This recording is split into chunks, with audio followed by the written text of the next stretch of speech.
Now, when it comes to Clem and MaxPax, they do often trade. They do often trade back and forth. They are the best Terran and Protoss players in Europe, respectively. Of course, Clem being the best Terran in the world, MaxPax being up there amongst the top Protosses alongside Hero and Classic. They'll have their strengths, they'll have their weaknesses, but here we go, spawning in the bottom right-hand corner of 10,000 feet. We have the Danish Protoss player. We have the blue Protoss representing Sidestorm Gaming. It is MaxPax. And spawning in the top left-hand corner, we have his opponent. We have the red Terran player, the French Terran representing Team Liquid. It is Clem. Here we go. Whew, we have our best of 5. We have our grand finals here. Honestly, really short games. If I'm not mistaken, I might be misremembering, but I believe we didn't get a single macro game in the entire broadcast so far. Even like Clem versus Rainer, we had some really fast games and really aggressive series. Do we finally get there here between Clem and MaxPax? We'll see. We'll see. Up first, we do have 10,000 feet. 10,000 feet is the most aggressive map in the map pool, or I should say it has the shortest rush distance. Shortest rush distance, we do have some more open and exposed bases, and we could see more aggression here as a result. Eyes are on Clem. Eyes are on Clem. Typically, these smaller maps do favor more all-ins and more aggressive builds from Terran players to end the game early. I say that this isn't the worst map to turtle up on 4 bases on. True. So we have options. Like, the map is small, yes, but the bases are relatively secure. We have seen a lot of diverse play on 10,000 feet. Show us what you got. For now, double gas. Double gas opener, faster factory, delayed CC out of Clem. Meanwhile, MaxPax going for a standard opener himself, walling off the Reaper cliff.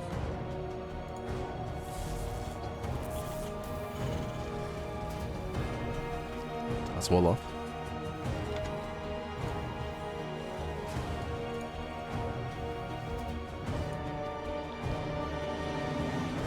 And so our players are going to be opening up.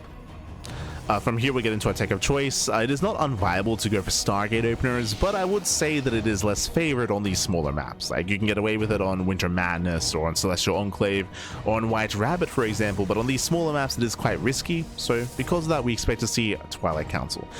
Likewise, when it comes to Twilight Council and Blink play, 4-gate Blink is less favored here. As you can see, one of the biggest advantages of being hyper aggressive with Blink Stalkers is your ability to rotate between the main base and the natural, right? To rotate between the bases. Because of the terrain, because of these mineral walls, rotating between these 2 bases is insanely difficult, not very viable, not very efficient, because that 4-gate Blink is less accessible here on 10,000 feet, or just Blink aggression in general. So because of that, we imagine we should be seeing a safer opener out of MaxPax into a faster third, in towards the mid game, but we'll see.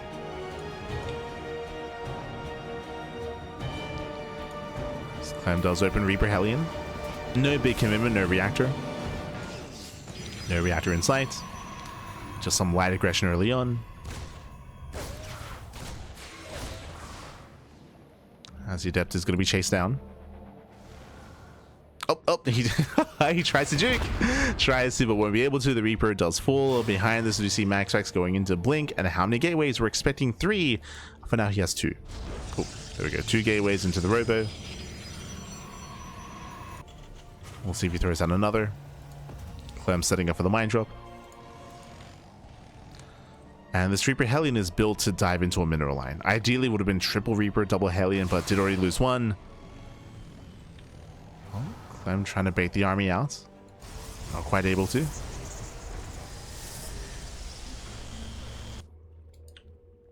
Still looking for another opening. Checking the 3rd base. And MaxPax is playing safe. You can see here, going for a 3rd gate. So 3rd gateway is on the way. My apologies. I say 3rd gateway. I mean, technically it is a 3rd gateway, but a 4th gateway in the main. Going 4-gate Blink. Okay, bold move. I did just mention that 4-gate Blink Stalker is less accessible, less viable here on this map, just because of the terrain. So to embrace 4-gate Blink Stalker, it's a bold move. It's a bold move. We'll see if we can pull this off. Now, he might still be able to just commit into one of these bases, into the natural, into the main. For now, gets in, gets 2 ACVs. Oh. Takes down 2 workers.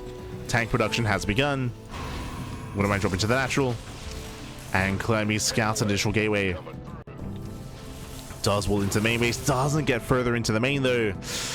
And Clem is in the dark. Clem, he scouts 3 gates. He scouts 3 gateways. He does see the prism. Setting up back at home. Bunker gets thrown down immediately. He needs those bunkers. He needs those tanks. Tanks are on the way. Banshee as well. Clem, he's in danger. His initial opener was shut down. We have 2 bunkers on the way, but they are late. He wasn't expecting these stalkers, and the bunkers, they won't finish. Yeah, they will not finish in time. Stalkers have arrived. They got 3, 4 Marines so far. Yeah, massive pickoffs. Bunker does finish. Only 1. Because we have the mineral line, and the tanks, they're a little bit too far back. Again, the tanks are ready in the main, not ready at the natural. Yeah, not ready in the natural, going for a massive warp in, and Clem just caught with his pants down. Late bunkers. Again, he wasn't expecting 4-gate blink. I wasn't expecting 4-gate blink, but that's why it works. Okay. And once again, we don't really see that more nimble position where you can rotate back and forth between the bases. Just one massive push into the natural. Second bunker goes down. Tank till siege. And does set up. And remember, this is not an all-in. MaxPax is expanding. Does take his 3rd. Here he wants to bait out that tank shot. No bunker. He can dive. He can and he will. He does 1 shot. Tank goes down. Banshee as well. And GG gets called critical damage. MaxPax takes game number 1. Whew. GG. GG, well played. Clem, unfortunately, he failed to scout the 4th gateway. If you remember, he saw 3. He saw 3 gateways with his Widowmine drop. He didn't see the final gateway in the main base, but it was also a later scout as well, just because the main base was less accessible to the Reapers, so Clem was playing blind. Once he realized what was happening, he threw down the bunkers, but too late, right? The bunkers were too late. It didn't have them set up preemptively because, again, he wasn't really expecting to see that much aggression out of MaxPax on 10,000 feet. GG. GG, well played. Clem caught with his pants down, and now we enter Old Republic with MaxPax taking a lead in the series. Let's go. MaxPax is up 1-0, and that's a rough one here. Usually these smaller maps, we favor the Terran, right? The Terran players usually favored on smaller maps as they can end the game earlier with some more aggressive builds. When it comes to these larger maps, this is where we favor the Protoss. We'll get into it. Spawning in the bottom hand corner of the Old Republic, we have the Danish Protoss player. We have the blue Protoss representing Sidestorm Gaming, leading the series 1-0. It is MaxPax. And spawning in the top right hand corner, we have his opponents. We have the French Terran, the red Terran, representing Team Liquid. It is Clem. And this is where now I'm very concerned for Clem. Welcome to the Old Republic. This is a large map. True, it's a very large map, but has a very open 4th. Whether it's the low ground 4th base or the linear 4th base, it is very open. It is very accessible. It is very difficult to defend, and it favors whoever has map control. I should emphasize that as well. Whether it's the Terran, whether it's the Protoss, whoever has map control is going to be heavily favored when it comes to containing the opposing player. And I would say it is typically easier for the Protoss to gain map control here on a map like the Old Republic. We'll see how Clem will approach this. Single gas. Okay, already mixing it up. Single gas guys are going for a Rax Expand, switching it up and going for a more economic build this time. Let's go. So Clem is going for an economic opener. Makes sense on a larger map. MaxPax just being as annoying as possible. Oh. Does he pylon block? Doesn't have the money for it, and no, he delays. He does delay once again for a second time as well. Ay, ay, ay. Again, not the biggest delay here, but he forced down a second SCV. He did still delay the expansion nonetheless, and I'm sure it is getting into the mind of Clem a little bit here, being as annoying as possible, being irritating, I should say, early on.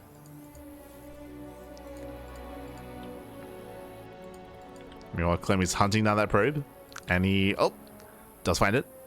Finds the proxy as well. Bold move out of MaxPax, and you can see Clem, he actually purposefully doesn't go further in. So, bearing in mind, Clem has greater vision than the pylon. The Reaper has more vision than the pylon, than the building pylon, so Clem sees the pylon. MaxPax doesn't know he's been seen, and Clem is waiting for the pylon to finish to get a kill, not a cancel. So again, Clem, he's allowing this to progress so he can get more value. There we go. And now MaxPax knows he's got scouting. Yep, there's a cancel, and that means that will be a kill on the pylon. So sick moves there out of Clem. Just getting the most value out of this as he can. Behind this, going for a Twilight Council, getting to blink once again.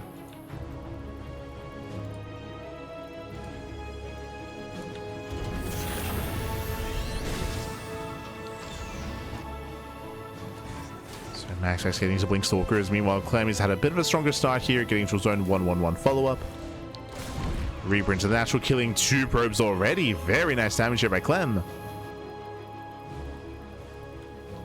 Gets 2 probes. Hit up shades in. Denies some mining. Ooh, kills an SCV. Gets 1.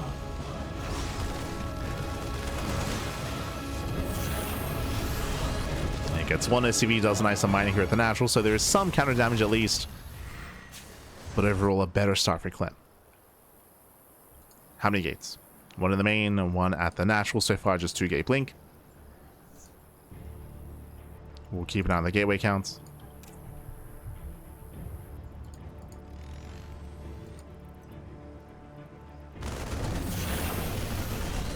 Quick moves out of Clem, shuts down the Adept. Very nice. Does shut it down, and it is going to be 2 gate blink into a third. A very greedy build here by MaxPax. Going for the third base before the Robo, before the third gateway, before any additional gases. So hyper greed out of our Protoss player. We'll see if he can get away with it. We shall see. I would say that Clem has momentum, which is the reason why MaxPax is going for this greedy build.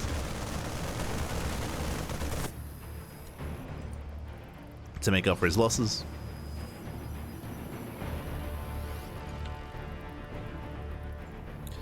Clem, he does confirm the timing. He knows. Clem is now aware. I believe he already has his first tank. Speaking of, here it comes. He's got his tank, he's got an SCV, he's rallying everything across the map. The goal here is to break the third base. And MaxPax, he doesn't really have much to defend. Remember, MaxPax, he went for the greediest build you can. I mean, technically you can go like 1 gate into a third base, which is even crazier. But 2 gate blink, don't get much greedier than that. Clem, he has arrived, he wants that third. He wants it. And he will siege up within range. It does siege up. Blink is done. Ooh, a bit of miscontrol there. 1 Stalker goes down. Nice pick up here by Clem. Takes down the first Stalker. Within range of the Nexus. MaxPax trying to catch reinforcements, and he will get some. Oh, will not even. Doesn't get the Marines. Going for the tank. Oh. Doesn't get it. Yeah, doesn't get the tank. This base will fall. Ay, ay, ay. Yeah, MaxPax just being too greedy. Didn't get away with it. Oh. Does come in during the unsiege. Doesn't quite get the tank though. Yeah, second tank has arrived. Cheeky move by Clem. Massive tank shot. Tank volley goes off. And MaxPax has to get the hell out of here. Tries to pull away, trying to get that tank. Not quite able to. GG gets called as Clem overwhelms, and Clem ties up the series 1-1. Whew, GG. GG, well played. Again, a very rough start there for MaxPax, going for the attempted proxy, failing to do so and being forced to cancel, losing a pylon, losing extra workers, Reapers popped off, and more importantly, did try to catch up and did try to recover by rushing to the fast third and got scattered immediately. Did get scattered, did get seen. As a result, he was punished. Clem, as soon as he saw that at third base, he just rushed into the tank, rushed across the map with everything he had. Didn't really have much to work with. It was like 1 tank, 1 cyclone, a handful of Marines, but it was more than what MaxPax had. That's just how greedy MaxPax was being. GG. GG, well played. With that, we have a back and forth, and we are jumping into game 3. Who will take a lead in the series? Let's go. Loading into White Rabbit. Another one of these larger maps. Let's go. Another larger map is spawning in the bottom left-hand corner. We have our French Terran. We have the blue Terran. For Team Liquid, it is Clem. Tying up the series 1-1, and spawning in the top right-hand corner, we have his opponent. We have the Danish Protoss player. We have the red Protoss representing Sidestorm Gaming. It is MaxPax. Here we go. So we do have our series. Meanwhile, big shout out to Erebus Black in the chat for subscribing for 5 months, almost half a year of support. God, I mean, yeah, thanks so much. Thanks so much for subscribing. Thank you so much for the support as we get into game number 3. We're currently tied up 1-1, and we'll see how our players do differ when it comes to their builds. Once again, this is a larger map, longer rush distance by ground, so going for an economic start would make sense once again out of Clem.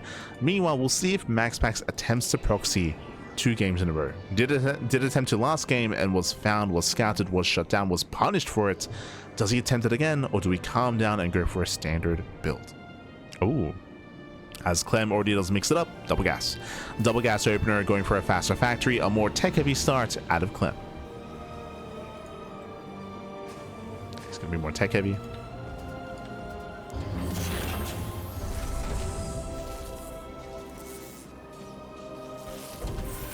The probe does poke in.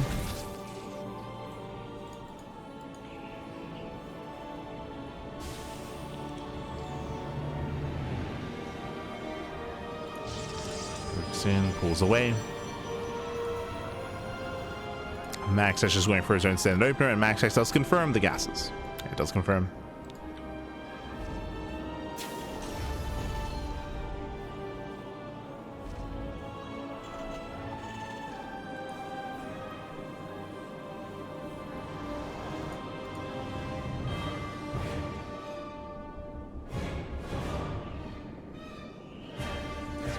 Away. Behind this, we should be seeing a bit of a safer start. MaxPax is aware that, again, it's more tech heavy, into a more committed Widowmine drop, into, say, Cloak Banshee, into faster Cyclone play, into faster tank play. Clem has options.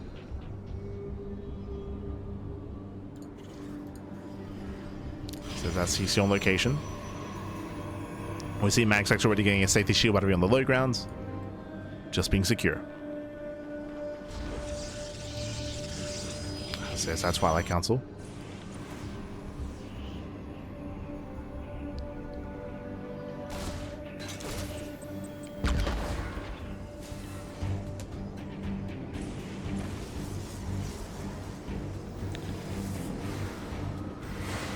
This Clem is zoned away. Gonna be zoned back. Meanwhile, we have the tech lab on the factory back at home.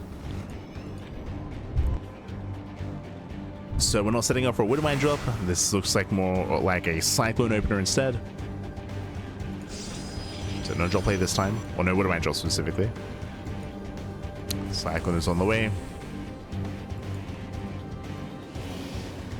With this, we can go for the early medevac, into tank, into a very early push. Clem's been very fond of it. Hydra on Clem. Yeah, there it is. Medevac is on the way. He's going for the early move out. We'll see if MaxPax can keep up.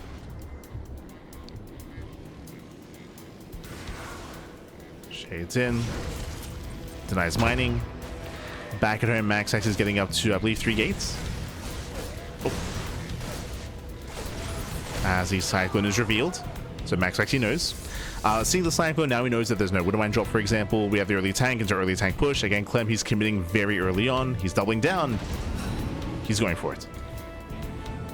He's rushing across.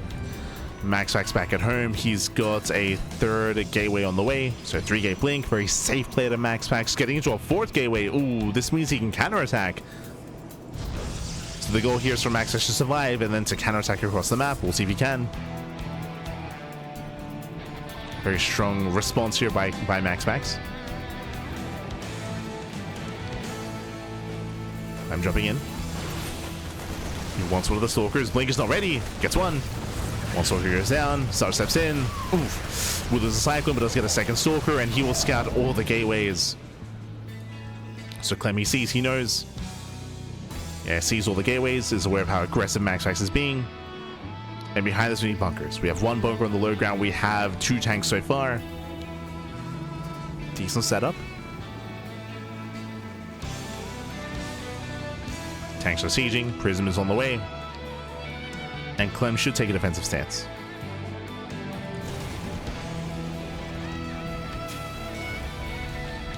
As we have, 1 tank in each base. 1 tank in each. And fun fact, as we have a bit of Yeah, miscontrol. Rushing forward. But because MaxPax knows he got scouted, he doesn't warp in. He warps in 4 Stalkers, but he actually leaves everything else back at home. MaxPax doesn't commit. Instead of warping in, he goes for the 3rd base. So nice reaction here by MaxPax. Respecting Clem enough to know that, hey, he got scouted, so he won't find any damage. Instead, taking his 3rd, which Clem scouts. Like Clem, he scouts the 3rd base, so he knows.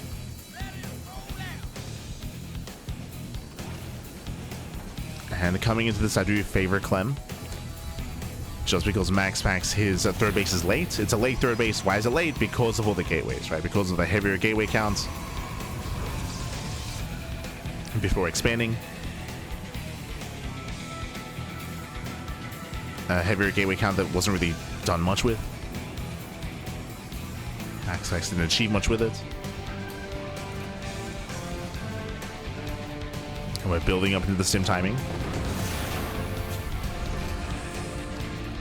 Meanwhile, MaxPax headed towards Colossus, not Storm. The Bay is on the way, Colossus are in production. Ooh, Raven gets caught. Nice pick off here by MaxPax, as Raven does not escape. Ooh, but at the same time, Reapers, they make up for that. They get into the 3rd base, getting 1, 2, 3, 4 probes. 5? Oh my god. 5 probes. 5 probes go down to the 3rd. A very nice pick off.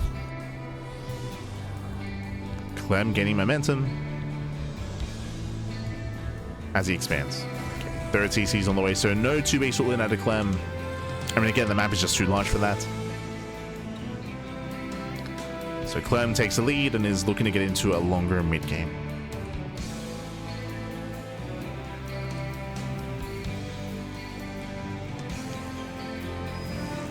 So there's a very high chance that the game is just going to slow down. It's just going to slow down quite heavily here as Clem expands.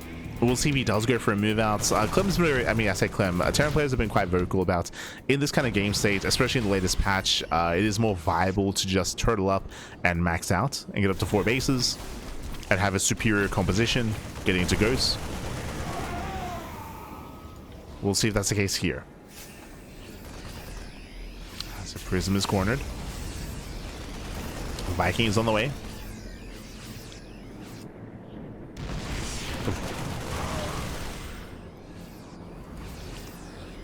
3rd base is being taken. Prism does barely make it out.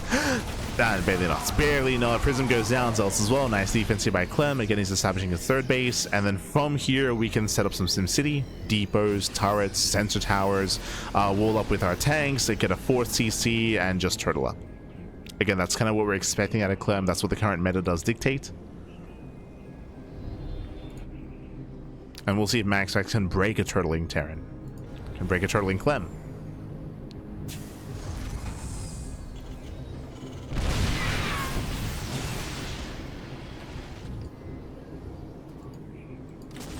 Oh. Nice force field. Locks down 2 Marauders.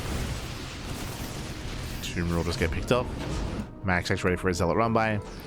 Clem is at least going for a drop. He doesn't completely relinquish map control, but the Zealots, they spot him. Yeah, they spot the drop. Never mind. Clem pulling back. We're still lacking SimCity here, which is a little bit concerning. But Clem should be the first to max out. And again, if you haven't been watching StarCraft over the past couple of weeks, like, this is very common to just, if the Terran player takes a lead here in TvP, where they just sit back. They just sit back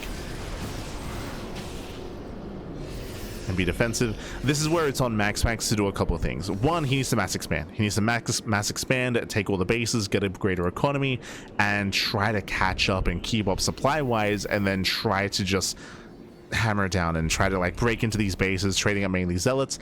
The other option is you can take up into Sky Toss, which is difficult to achieve, but it is an option here for MaxPax. Is like, hey, okay, you can just turtle up and wall up with your tanks, and you know what, I'm just going to get a fleet beacon, a Stargate, and work on Tempest production. As we can see, MaxPax is opting to stick with the ground army. So gateways, DTs, Zealots, going to amass that ground composition. He's not taking to the skies. Now, Clem shouldn't move out until he maxes out with Tank Ghost Liberator. Even if he does max out before that, he should be looking to refine his army before pushing with Liberators. We already have a second starport. Second starport's on the way.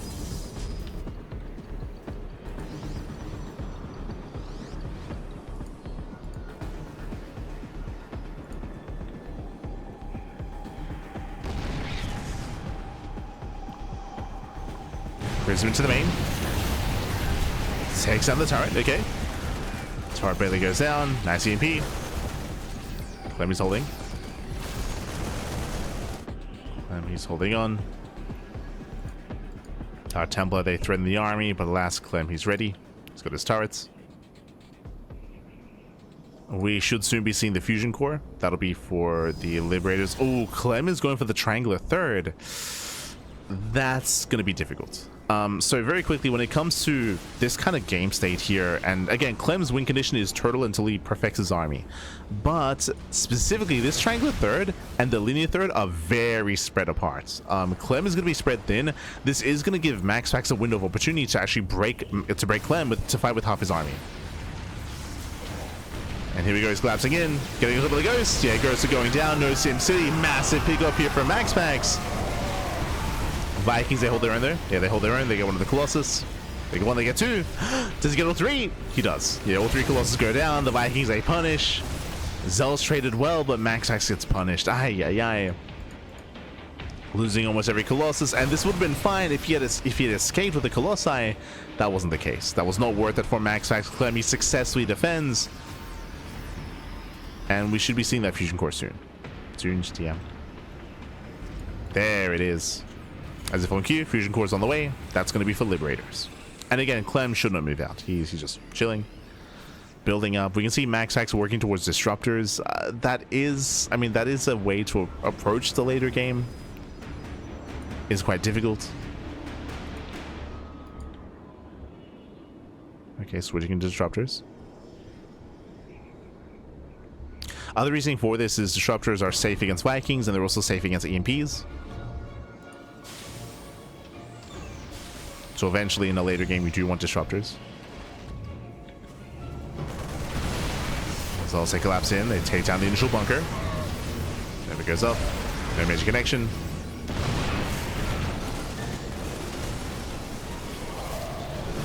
We get some decent pickups here, catching out some Marines.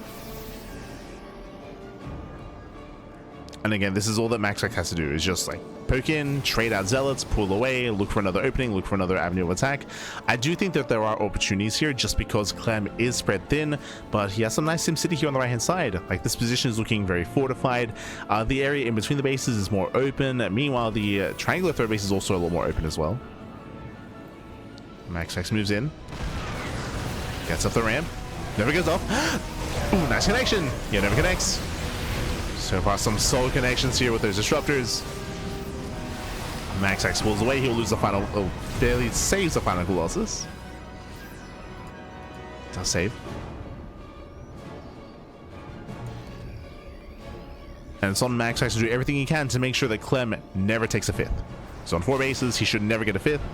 And even here on 4 bases, he's a little bit more vulnerable. And we're collapsing in once again as Zelsa gets on top of the Ghost. Tank goes down as well. Again, this area is much more open. Snows are going off. No major connections. Clem holds. Clem, so far so good. He is holding on. MaxPax is going to warp in and do that again. And just keep going. Just keep going. How many gateways? 20. 20 gateways. We could do with up to like 25, but sure. 20 gateways.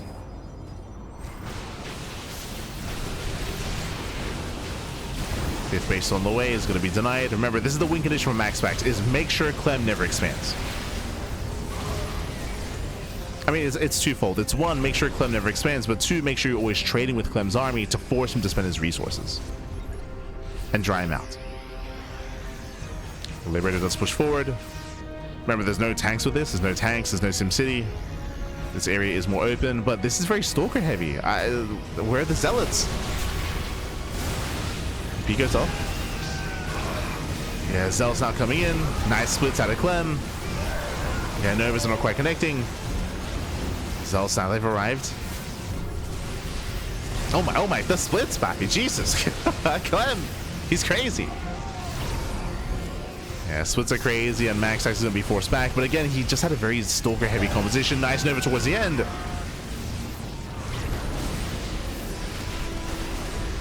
Yeah, better Nova towards the end. And what's important here is the Zealots, one, they're too late, but two, Clem gets his 5th. This should not have happened. This should not have happened. Clem establishing a 5th base here is a critical moment in this game. It's a game-winning moment for Clem. If he can hold on to this 5th base, then he's going to have a bank, and he's going to be able to accrue that bank, and he's just going to be able to outtrade MaxPax. Nova does connect. Nice target firing, shutting down 2 of those disruptors. Zealots just trying to collapse in. We get an okay Nova towards the end, but yeah, not good enough. As Max actually lost every disruptor. Every disruptor went down. Now we're switching into Mass Colossus. Oh god. The problem here is there are still Vikings. There's still Vikings left over. So switching back into Colossus. Again, the moment of this game, like the moment was when Clem took his 5th. When Clem took his 5th base, when MaxPax warped in a massive amount of Stalkers instead of Zealots.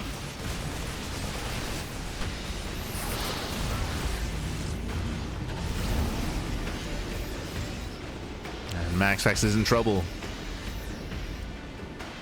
Okay, going into mass CTs. This was spotted.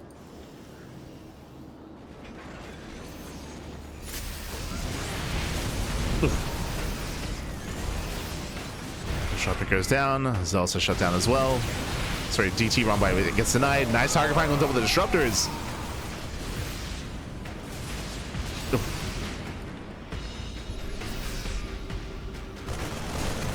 Finds a straight war prism. Colossus have arrived, but he's up against 12 Liberators. That's a lot of freedom. Now, when the Terran player hits critical mass of Liberator, if the Protoss has no Sky Toss, then it is insanely difficult to try to break through all these freedom zones with purely Stalker. We have to rotate. He has to find another way in. He cannot push into these freedom zones. It's too much liberation. Tries to blink in. Liberators do set up. He's going back MaxPax. And we spoke about it, right? Like Clem, his goal here was never to push until he perfects his army. At this point, I would say it's near perfect. Like he's got Liberator, Ghost, Viking, Bio. This was his end goal. And MaxPax, he tried to end it before Sky Toss and he failed to do so.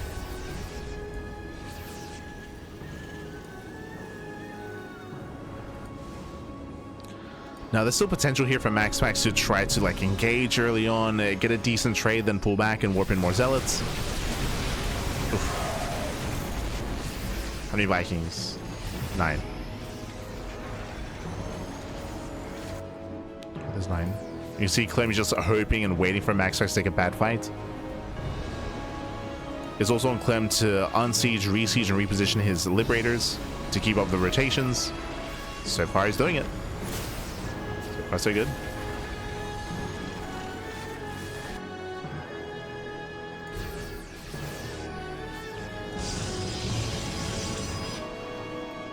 Now we get Skies. Oh boy. So Stargate's on the way, +1 is on the way. MaxPax is now thinking about Sky Toss, but this is very late. We'll see if we can get there. As he breaks out. Yeah, here comes a breakout. It's a nice storm. Storm connects, we get a better EMP. Massive storm on the Ghost. Jesus, oh god, no, he goes back into the storm. The storm was solid. But the Colossi go down, no more splash damage. That is enough to deter. Yeah, it deters Clem. Again, he stood in so much of that storm that he has to back off and rebuild. This is giving MaxPax time to switch into Sky Toss. The Stargates are coming. But again, this was very stubborn of MaxPax. It was very, very stubborn to wait this long to go for the Stargates. Because of that, he can be punished for it.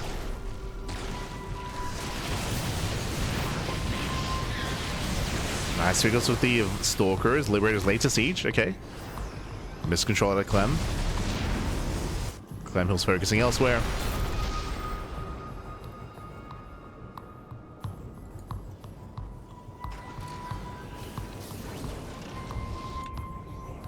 Just focusing on his drop.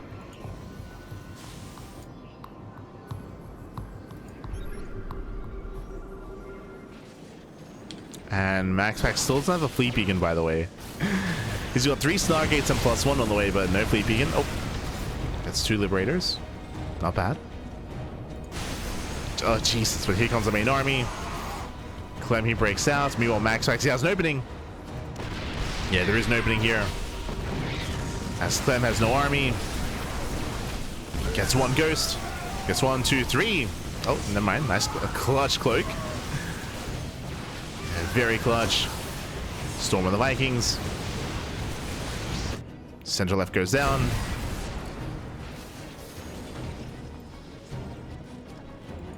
And hopefully Clem doesn't abandon the air. There we go. Does reposition.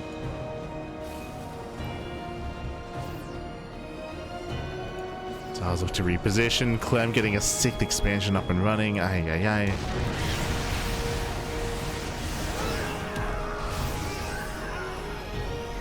Fleet beacon is just now on the way.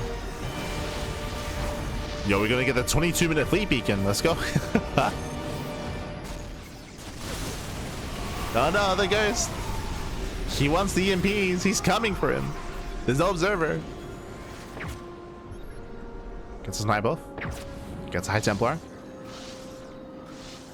Templar goes down. MaxPax bullied back. Observers are now coming in. He's making 4 Tempests at a time. Now, I was critical here of MaxPax for his late Stargates and his late Tempest production, but he's getting there. Like, he's getting there. And if he can start to incorporate Tempest, then he can pick away at this army. MaxPax is almost there. Nice Storm. This 1 snipe goes off. Storm connects. Yeah, it does rush through. Another Storm. Oh my god. Clem has to respect it. As Clem, he'll lose most of his Vikings. Down to how many? Down to 4. Just a handful of Vikings left. Storms have been powerful, but the Tempests are exposed. And Clem is committing in. He's committing in, and now there are no more Storms. He has 0 Storms left. Only 1 Colossus. Army stims in, and Clem should break this position. Should break the army. Yeah, Zealous are trailing forward. We have Mass Ghost here that's cloaked. Just free damage. The Ghosts are going for the Tempest. No! Yeah, 0 detection. Tempest goes down. The base will fall, and Clem, he's done it. He's broken the back of MaxPax. Again, this was kind of decided earlier. We spoke about it, right? The moment of the game was when Clem took his 5th. When he took his 5th base, like, that was game then and there. Or that put so much pressure on MaxPax to achieve so much more that he just couldn't break the 5th. Couldn't deny the 6th. Couldn't stop Clem from just outscaling. If we had a faster transition into Tempest, then maybe we could have seen something more here from MaxPax, but again, his fleet beacon finished like just under 22 minutes. Like, it was so late. And now you can see the Tempests are able to have their way with the Liberators, but again, we needed this like 10 minutes ago. Or at least 8 minutes ago. Oh, a mass EMP. EMP on the Templar. Clem is pushing in. No Storms. Liberation has arrived. And he should be able to break through this. And it takes down the Zealots, gets another Colossus. Max actually forced further back. He plummets in supply.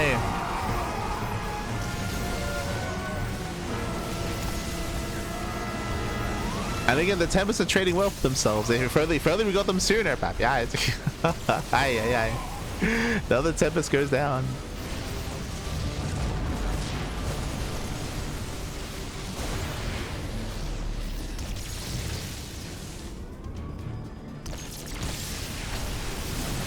Once again, there's just barely a ground army standing. We still have the 1 Colossus at least, and now we have a Storm coming in. Storm does graze the army, but GG gets called. GG gets called. Clem will take a 2-1 lead in the series. He is 1 game away from becoming our champion. GG. Whew, GG, well played. Again, a very intense back and forth here. As we mentioned at the beginning of the game, once Clem took a lead in the series, his goal was to just turtle up, to take that lead and extend it by just turtling up back at home, building up on a 3, 4, and then eventually 5 bases.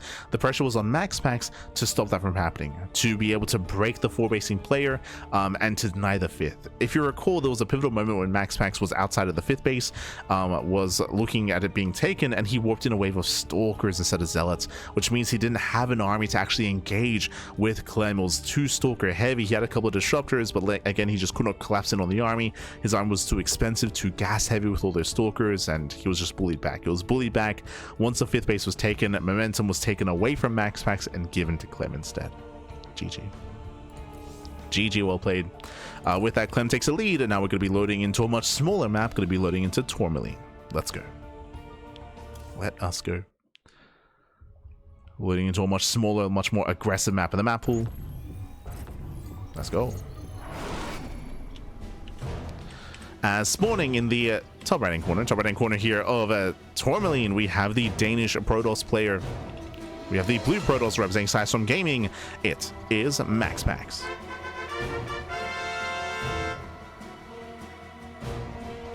And spawning in the bottom left-hand corner, we have his opponents. We have the French Terran player, the red Terran representing Team Liquid. It is Clem.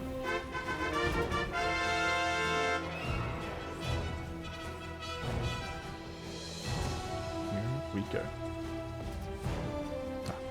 Here we go. We are going to be settling in to Game 4. Clem has a lead, and welcome to Tourmaline. Tourmaline is a much smaller map in the map pool, much more aggressive map as well.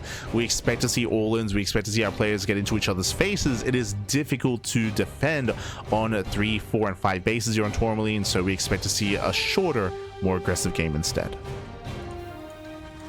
What we saw in White Rabbit is because of how large the map is, how many bases there are, and how defendable it is on 4 bases. That is unique to White Rabbit, less so to Tourmaline. So far, double gas opener, faster factory, more tech heavy starts. This can lead into an early Cyclone drop. This can lead into Widow Mines. Can lead into Reactor Reaper Hellion. Show us what you got. As MaxPax does confirm, he confirms the double gases. Max is aware.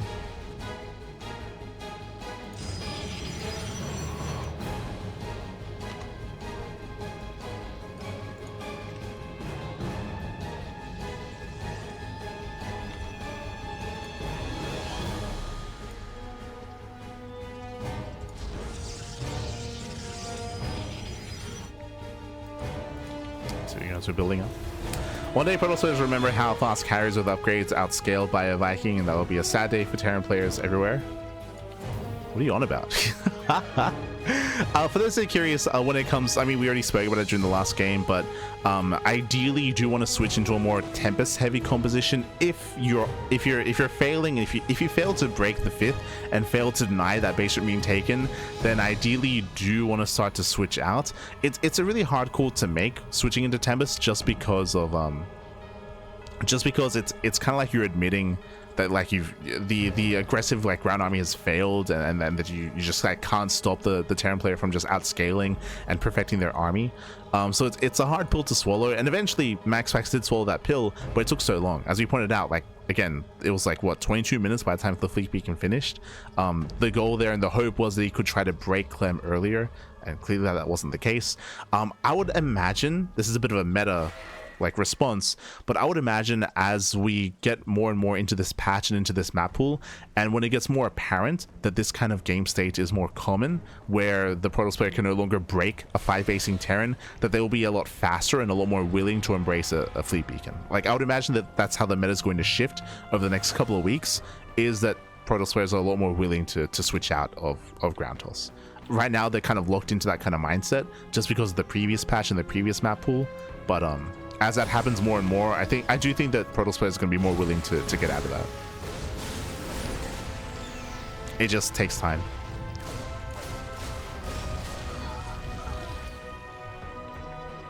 At least that's my prediction, at least. When it comes to how TvP will shift over time.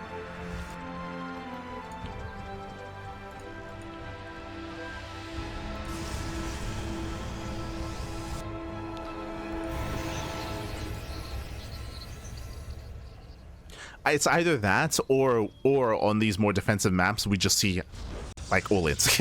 we just see like hyper-aggressive all-ins out of Protoss to just avoid the late game. On maps like White Rabbit or Celestial Enclave, or there's another map that I'm forgetting. White Rabbit, Celestial Enclave, and Winter Madness. That's it, Winter Madness. I would say those are the 3 best maps for that. Meanwhile, we do open up with the Widowmine drop into the main base.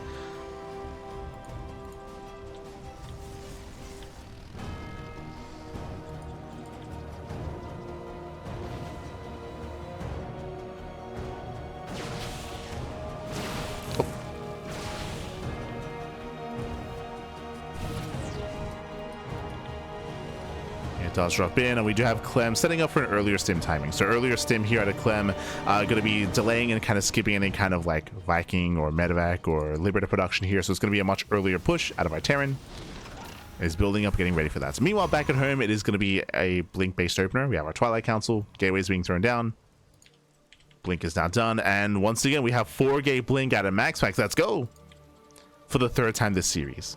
Okay, and again, this is kind of what we expect on these smaller, more aggressive maps.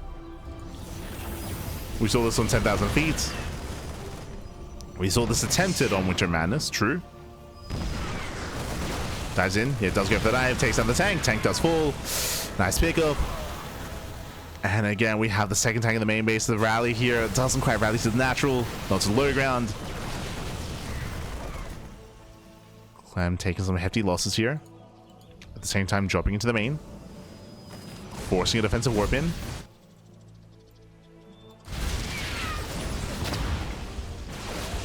Does force back home. But so far, a better position here for MaxPax. As he defends, he sniped the tank. This does weaken any kind of move out that Clem was hoping for, and MaxPax was quick to get his 3rd. So it gets his 3rd base. I mean, it's a delayed 3rd, but fast decision after the 4-gate. Here, pulling back, denying mining, and just poking at Clem. Now the question that we have here is Clem going to throw down 2 more Maxes or throw down a 3rd CC? It's getting another gas geyser.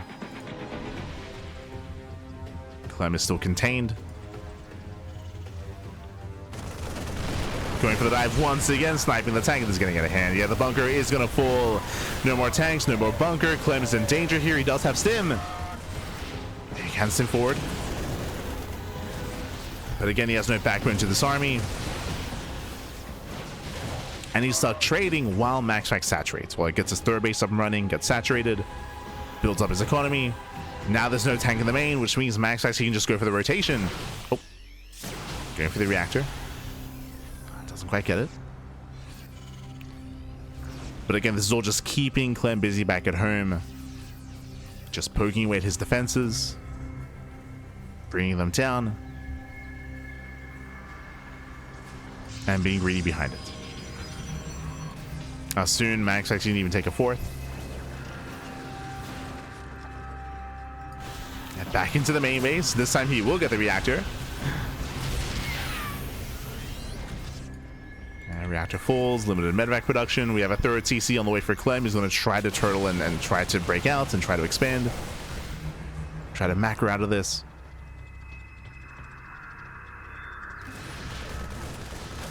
But MaxPax is in control. He's just in control of this game.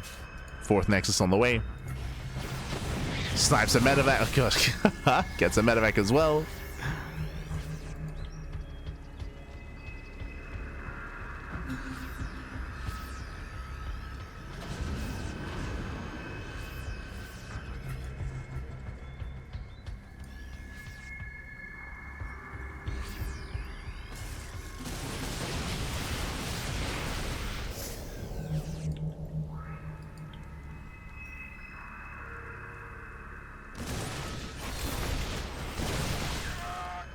And the problem here is that Clem, he doesn't really have enough to break out. I mean, his tank almost reset. Sold the tanks earlier, down to 1. Again, he's getting his 3rd base.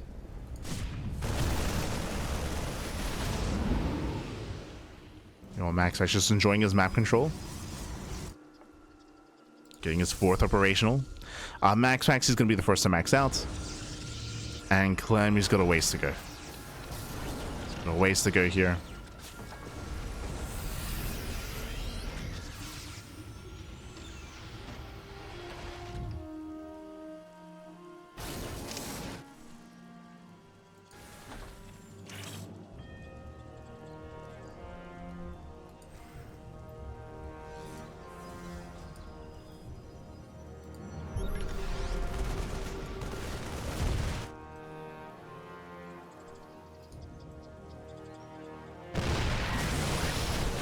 with that MaxPax collapsing in, getting on top of the final tank.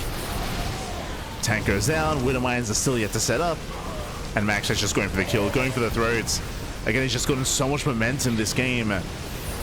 With more Zealots, he can just get on top of the bio. Turning away, GG gets called. It's just too much. MaxPax snowballs out of control, and he will tab the series 2-2. We are going to the ace match. Whew, GG. We're going to game 5, winding it back. Remember, MaxPax, he went 4-gate blink. He went for 4-gate blink stalk, and he achieved so much damage early on, sniping 2 tanks, the bunker, SCVs, medevacs, reactors as well, just bullying Clem and keeping on 2 bases and just mass expanding, getting his 3rd, getting his 4th base, getting a massive economic lead, translating into a larger army, coming into the mid game, coming into that final push. GG. GG, well played. Oh, MaxPax beating Clem to that more aggressive early game and being able to overwhelm. And that leads us here into the ace match. It leads us here into the final game of the series. We're going to be loading into Title Citadel for that final game. Let's go. Let us go. Oh, but I do find it interesting. That was the 3rd time this series that we saw MaxPax go 4-gate blink, just hyper aggressive and finding success. Mixed results, I suppose, as it did fail on White Rabbits, but at least on the smaller maps was able to succeed, was able to overwhelm. If you recall, did so on 10,000 feet and on Tourmaline successfully. And now we're getting into the ace match, and spawning in the bottom right hand corner of Title Citadel, we have the blue Protoss player, the Danish Protoss, representing Sidestorm Gaming. It is MaxPax. And spawning in the top left hand corner, we have his opponent. We have the red Terran player, the red Terran himself, representing Team Liquid. It is Clem.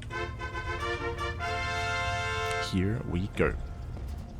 I told you describing the past but not the future. I mean, what I was referencing, what I was talking about in regards to how the meta can shift, I can even see that with players playing around a little bit more with Skytools and with carriers even. This is like a situation where if the Protoss player finds themselves in a situation where the Terran player is being very turtle heavy and being very defensive and getting up to 3, 4, and then 5 bases, you can take advantage of that passivity and try to be greedy behind it by not even just going into Tempest, but potentially just Skytools as a whole. We'll see. We'll see how the meta does evolve over time. For now though, welcome to Title Citadel. This is a larger map in the map pool. That is true. It is a larger map. We have a lot of bases to take as well, but the defensive setup here is a little bit more awkward. What do I mean by that? The 3rd expansion, the triangular 3rd base and the linear 3rd base are very spread out. They're very spread out. So there's a lot of space in between. So being the defending player and rotating back and forth between these bases can be very difficult. On top of that, this map has another big feature that favors whoever has map control, typically Protoss in TvP, the gold.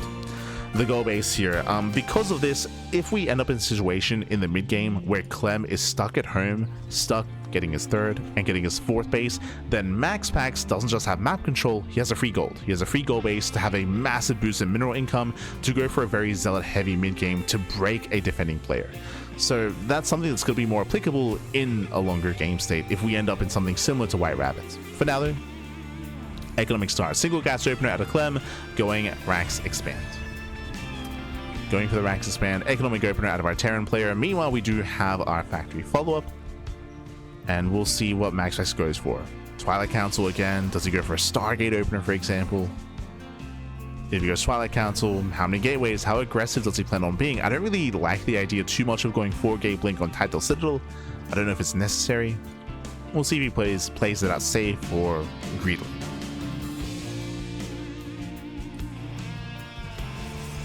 Now Twilight Council is on the way. Going for his council.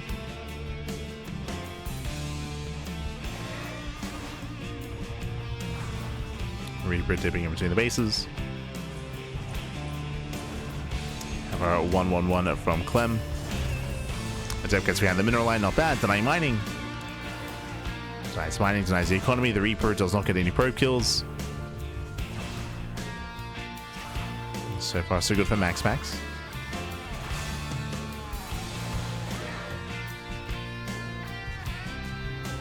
See MJG in the chat? Yes, is the answer.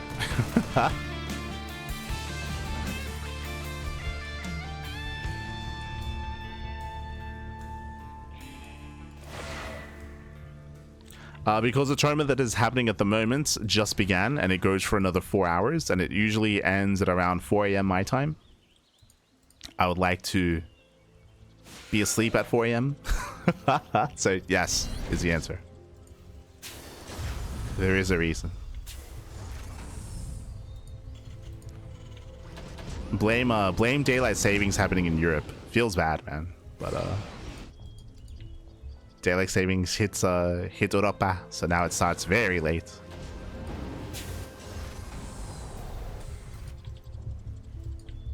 Compared to when it used to. For now though, MaxPax getting his third base. Oh, sorry, winding it back, talking about the initial opener here. It is going to be 2-gate blink into a third base, so relatively economic start here from MaxPax. Did go for the robo lease before expanding, but overall economic start.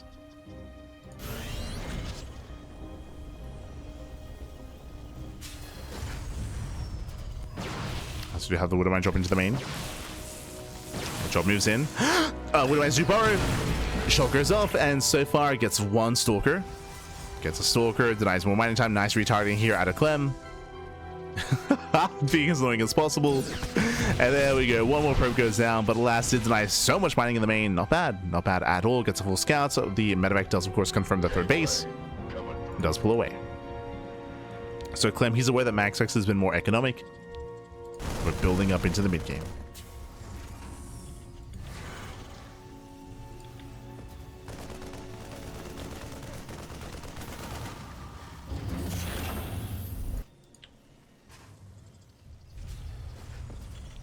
Yeah, building up.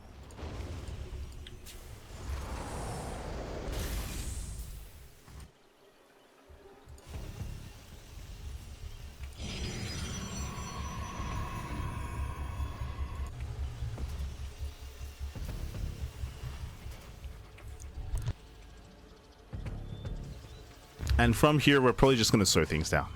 Clem, we're expecting to see a third CC momentarily, building up into a third base, and then turtling up back at home before building up into a fourth. There we go, third CC is on the way. And if that's the case, if Clem is going to take a slower approach, I'm going to be concerned. Now, the one chance he has is medevac play, is going for drops. That's where the Observer comes into play. We have MaxPax with Vision here in the main base in the third. We have Stalkers on patrol on the left-hand side. Another Observer is moving out. It is on MaxPax to keep up with any kind of attempted drop play and attempted move out that Clem has to offer.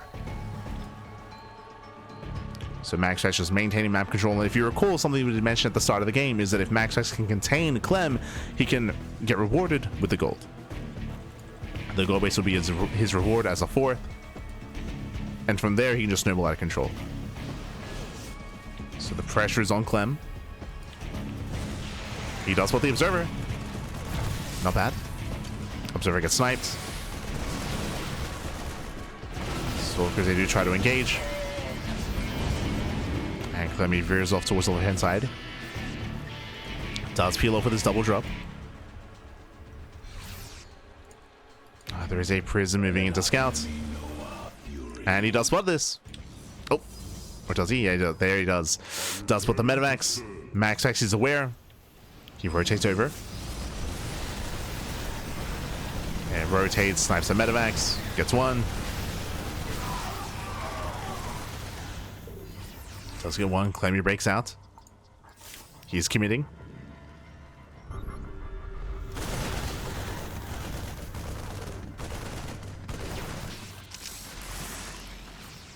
Commits across. Colossi are on the way.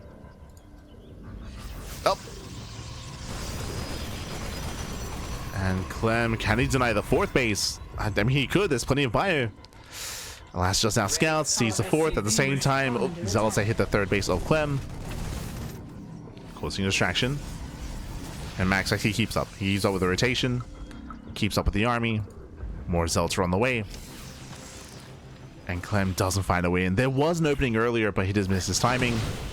Missed the window. Dropping towards the left. Okay, going for a split push. Gets into the mineral line. Max looks out of position. But who catches who? Uh-oh. And that's going to be 6 probes going down. At the same time, Zealots hit the mineral line of Clem. SCVs are also falling. Oh, as more Zealots have arrived. Getting in, that's going to be 5 more dead SCVs. Clemmy does push with his main army. Colossus is ready. Shows the force fields. Up. And he does force field. does deny Clem. That's going to be 13 dead SCVs. Ay, ay, ay. And Max actually comes out ahead as more results have arrived. They hit the natural.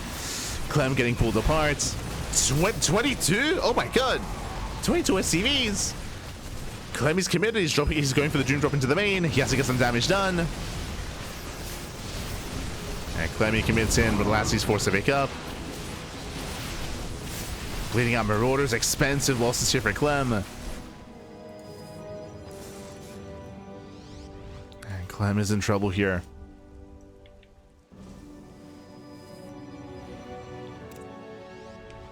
Losing 22 SCVs. The aggression has failed. He's forced back home. And Max actually breaks down. He breaks out. He has map control. He has momentum.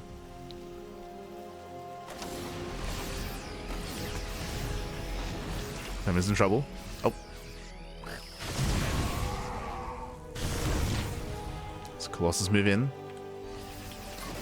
The prism did go down, so no war prism, no reinforcements. Max actually has to be careful. Trying to bully back the army. There's a good amount of Vikings though.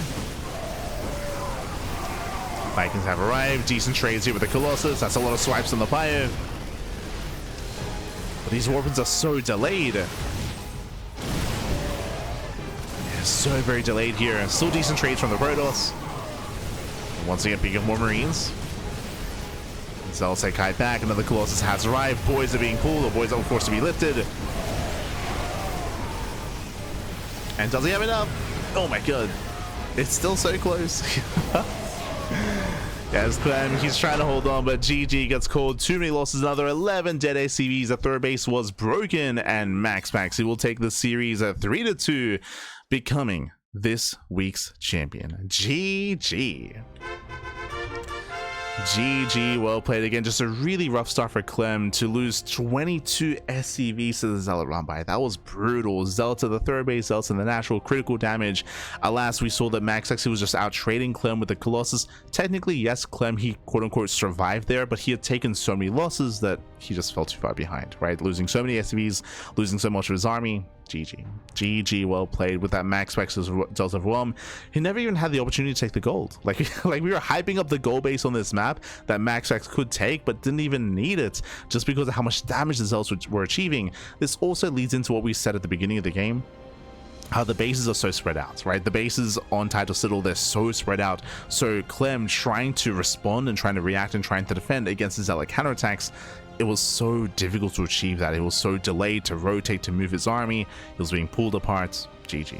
GG, well played. Congratulations to MaxPax as he does bring Clem down. GG, well played. Again, these two players, they often do trade back and forth. They often have their own series. MaxPax, he wins here on WardiTV Monday, and I believe Clem last week did win the Monday Night Weekly over MaxPax. So they do trade back and forth. And the end, MaxPax does take it down, Clem. Congratulations. GG, well played. Again, a very intense broadcast here in a very intense series. We finally did get some late game between MaxPax and Clem. We casted a lot of ZVPs today, and a lot of short games as a result. A lot of hyper aggression, even between Rainer and Clem. Also some really short games. I do recommend it though. It was a lot of fun. Very high octane night of StarCraft. I do recommend the VODs! Socials in the chat, and you'll get a link to our social, to our Twitter, Facebook, Instagram, YouTube, and Discord. We do stream on YouTube at the same time as Twitch, and we upload to YouTube on a daily basis. So if you missed out on some games, then do check it out over on YouTube, as it is all there under the live tab or uploaded onto YouTube a little bit later. So it is all there. As a reminder, WardiTV Mondays, these are weekly tournaments. Every single week there is a WardiTV Monday. I believe there was someone asking in the chat earlier about our coverage of it. We used to cover it live every single week, but because of daylight savings, it now starts very late in the evening. Fun fact, it is 11:30 p.m. at the moment, and it usually starts at around 11 p.m. here in Australia, and it usually ends around 4 a.m. So it ends very, very late, and unfortunately I don't have the luxury of being able to do those kind of casts anymore. I used to be able to, like, regardless of start time, we just commit, but nowadays, like, I have my own commitments IRL. You know, I got my bunnies I gotta look after, gotta let them out, gotta feed them, get them some food, let them free roam and all that stuff. So I just don't have the time to cast that this late in the evening. going up to like 4 a.m. It's yeah, something that I can't really do at the moment, at least. But regardless, GG will play. Congratulations to MaxPax. And regardless, even if we can't cast WardiTV Mondays on a live, then we can always cast the live replays after the fact. So it's all good. We do have access to those replays. Otherwise, if you want to tune into more of the CranKy Ducklings, you can see our weekly schedule here. Here we go. Oh, this is last week's schedule. As you saw, we were so busy with RSL over the weekend. It was a very intense broadcast. We did have the rival StarCraft League on the channel. Tomorrow we should be live with Sparkling Tuna Cup. Sparkling Tuna Cup was moved to Tuesday because of RSL over the weekend. So we had RSL over the weekend, so we had to reschedule Tuna Cup. That is going to be tomorrow in less than 24 hours. Otherwise, we have Pigstar Cup on Wednesday. We have the podcast on Thursday. We have StarCraft Evolution League, MSO, and more Tuna Cup towards the end of the year, towards Christmas. Oh boy. So hope you guys have a great rest of your week. Hope you guys have a great end of year coming into Christmas, coming into the holidays, coming into New Year's. Hope you enjoy yourselves, and stick around. We're going to be giving another StarCraft streamer a raid. Who is live at the moment? Who is streaming? I know that Wardi, he is covering WardiTV Monday number 65. We have Harsim, who I believe is also streaming and also casting.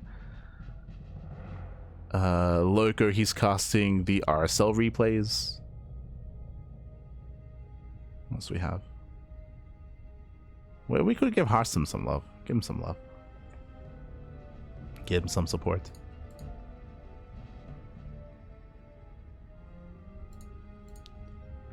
Just catching up. But otherwise, thanks for watching. Thanks so much for the support.